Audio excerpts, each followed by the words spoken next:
কাজের ফাঁকে কাঁধে একটি ব্যাগ, ভেতরে স্বরবর্ণের বই আর খাবার স্যালাইন। এই সামান্য সামগ্রী নিয়েই গত ২২ বছর ধরে পথে পথে ঘুরে প্রতিবন্ধী ও পথশিশুদের পাশে দাঁড়িয়ে আছেন কুষ্টিয়ার কাজী সোহান। কোনো সংগঠন নয়, কোনো সহযোগিতা নয়, নির্ভেজাল মানবিক দায়বদ্ধতাই তার একমাত্র শক্তি।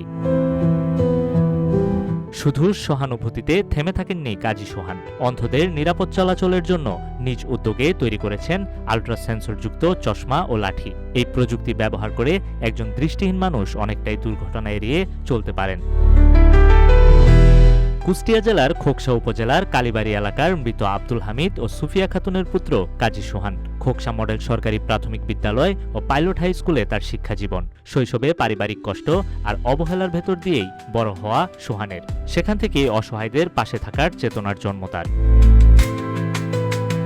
কাজী সোহান বলেন, কোনো রকম কারো সহযোগিতা ছাড়াই শিশুদের নিয়ে কাজ করছি। সমাজসেবা থেকে কোনো সহায়তা পাইনি, তারপরও থেমে নেই তার পথ চলা। ভবিষ্যতে তার উদ্ভাবিত সেন্সর চশমা আরো আধুনিক করে বাণিজ্যিকভাবে উৎপাদনের পরিকল্পনাও রয়েছে তার।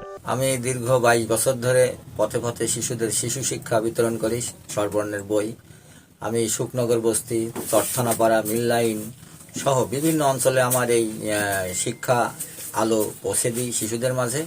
সেই সাথে অন্ধদের মাঝে যে আমি সেন্সর চশমা এবং লাঠি তৈরি করেছি, সেটা আমি স্টেশন সহ বিভিন্ন অন্ধদের মাঝে আমি এটা বিতরণ করতেছি দীর্ঘদিন ধরে। আশা করি যে চশমা এবং লাঠি পেয়ে যারা অন্ধ আছে তারা পথ চলতে পারবে, এবং আমার বিশ্বাস এই লাঠিও অন্ধদের মাঝে উপকারে আসবে। নিউজ ডেস্ক, রূপালী বাংলাদেশ।